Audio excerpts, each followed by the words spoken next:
Dans le monde d'aujourd'hui, nous ressentons souvent un isolement dû à la technologie, aux médias sociaux et aux crises mondiales, ce qui rend plus difficile l'établissement de connexions significatives avec les autres. Le stoïcisme est une philosophie qui peut nous aider à comprendre et à changer nos schémas de choix d'un partenaire de vie. Il ne se concentre pas sur l'amour romantique, mais sur l'amour rationnel.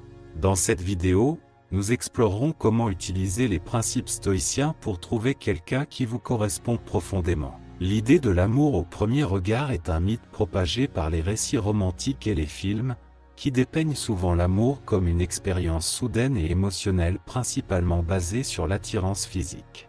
Ne laissez pas votre esprit ou les tendances sociales vous tromper avec cette illusion.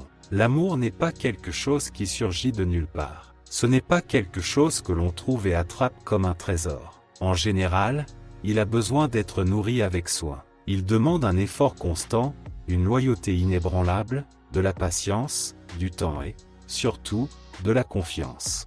C'est pourquoi le véritable amour peut être déchirant lorsqu'il est brisé, surtout en cas de trahison. Il est essentiel d'apprendre à faire la distinction entre le véritable amour, l'obsession et une simple attirance physique. Lorsque nous confondons ces concepts, les relations peuvent devenir néfastes, et le processus de se détacher de quelqu'un peut devenir une tâche redoutable.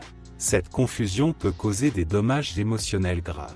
Le véritable amour, dans sa forme la plus pure, consiste à comprendre, à s'engager et à apprécier la personnalité et la valeur de l'autre personne. Cela concerne le respect et la valorisation non seulement de qui est votre partenaire aujourd'hui, mais aussi de la personne qu'il est en train de devenir. C'est le cœur d'une relation durable et de toute relation saine et aimante. Vos relations sont cruciales pour votre bonheur et votre bien-être. N'oubliez pas que l'amour n'est pas seulement pour votre partenaire, mais aussi pour vous-même. Aimer vraiment quelqu'un signifie le respecter autant que vous vous respectez. Vous méritez une relation qui vous valorise tous les deux de manière égale. Ne vous sacrifiez pas pour quelqu'un qui ne vous rend pas vos sentiments. Vous devez préserver votre estime de soi. Appréciez-vous, et sachez quand passer à autre chose. C'est crucial pour maintenir un cœur sain, même si cela fait mal. Si vous êtes malheureux et que votre partenaire continue de vous faire du mal malgré vos efforts pour communiquer, la douleur ne fera que durer plus longtemps, et vous perdrez progressivement votre respect de soi. Ainsi, aimez-vous, respectez-vous et apprenez à lâcher prise lorsque c'est nécessaire. N'oubliez pas non plus que le temps peut guérir les blessures les plus graves.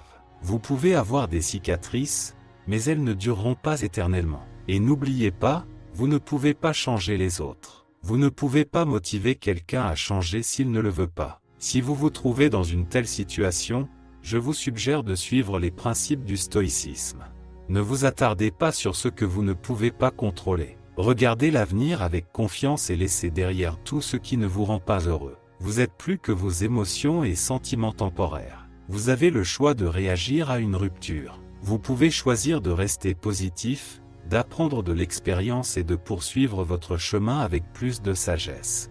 Vous pouvez être curieux de savoir comment trouver votre partenaire idéal. Une erreur courante, plus répandue chez les hommes, est de donner trop d'importance à l'apparence physique. Je ne veux pas dire que l'attraction physique est insignifiante. C'est certainement un facteur clé dans l'équation d'une relation, un élément essentiel pour la survie de notre espèce. Cependant, la beauté physique est temporaire et ne devrait pas être votre critère principal dans la recherche d'un partenaire. La jeunesse et la beauté physique diminuent. Et si votre relation est basée uniquement sur ces aspects, vous finirez par douter à l'avenir lorsque la beauté s'estompera. Cherchez un lien qui transcende la surface, qui dure dans le temps, reste fort et vivant malgré les années.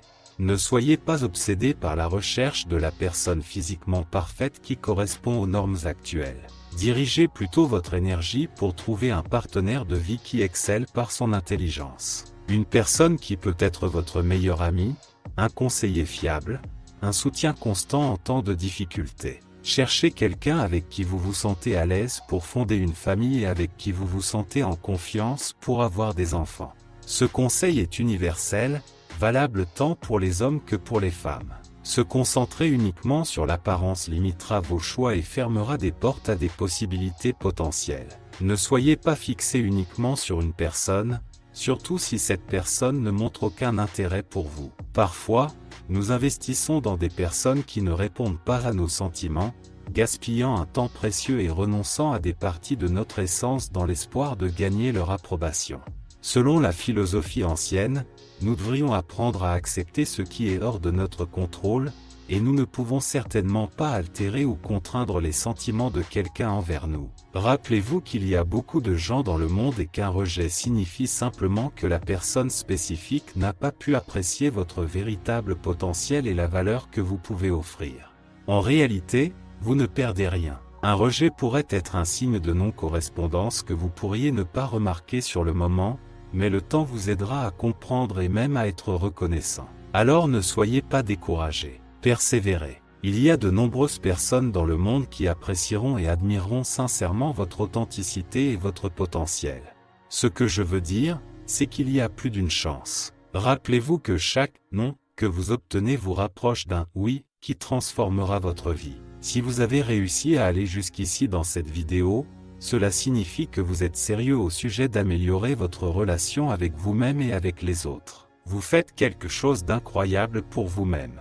Maintenant, terminons cette vidéo avec quelques conseils finaux. Faustine, la fille de l'empereur Antonin le Pieux, n'était pas seulement la femme de Marc Aurèle, mais aussi sa compagne de vie, sa confidente et son égale à bien des égards. Ils étaient l'un des couples les plus influents et admirés de l'histoire romaine. Ils partageaient un lien profond qui transparaissait dans leurs lettres et leurs décisions communes. Ils vivaient selon les principes historiques qu'ils appréciaient et suivaient dans leur vie. Ils incarnaient les 4 vertus cardinales du stoïcisme: la tempérance, la justice, le courage et la sagesse. Ils ont également fait face aux difficultés ensemble, gardant leur calme et leur raison face aux turbulences politiques et personnelles. Marcus Aurèle, en tant qu'empereur, a dû faire face à la perte de nombreux enfants et au fardeau de gouverner l'Empire romain. Il comptait sur Faustine pour le réconfort et le soutien. Leur relation, cependant, n'était pas à l'abri de difficultés et de scandales. Des allégations ont été formulées contre elle, mais Marcus Aurèle n'a jamais vacillé dans sa confiance et son amour pour elle. Il est toujours resté à ses côtés et l'a protégée contre les attaques diffamatoires. Cet acte constant de dévouement est un exemple de la valeur historique du courage moral, de la résilience et de la loyauté. L'amour n'est pas un sentiment, mais une décision. Une décision d'être loyal, fidèle et favorable à notre partenaire. Une décision que Marcus Aurèle et Faustine ont prise en se mariant l'un l'autre, malgré le fait d'être cousins et anciens frères et sœurs par adoption. Ils n'ont pas fondé leur amour sur l'apparence ou la richesse, mais sur la vertu, l'honnêteté et la camaraderie. C'est le genre d'amour qui traverse l'histoire. Êtes-vous d'accord avec cette vision de l'amour? Faites-le moi savoir dans les commentaires ci-dessous. Si vous ne savez pas quoi commenter, vous pouvez simplement écrire « Je mérite d'être aimé et d'aimer ». Et s'il vous plaît, abonnez-vous à la chaîne et donnez à cette vidéo un pouce levé pour nous aider à atteindre davantage de personnes en quête de sagesse. Merci de regarder. À la prochaine fois.